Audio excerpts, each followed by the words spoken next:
Hello, everyone. I'm Alicia. Welcome to Mission Vocab.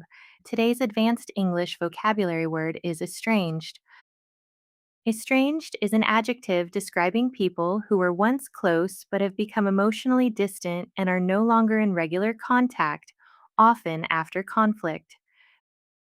For example, after years of bitter arguments, the estranged sisters stopped calling each other and attended family gatherings separately to prevent another confrontation between them.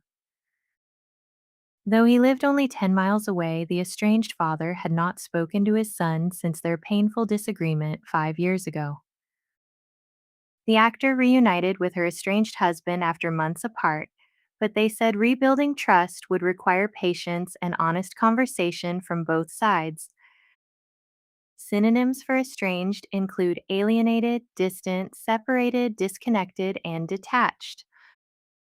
Estranged is often used in family, marriage, and personal relationship contexts, and it emphasizes emotional distance after a damaged relationship, not simple physical separation.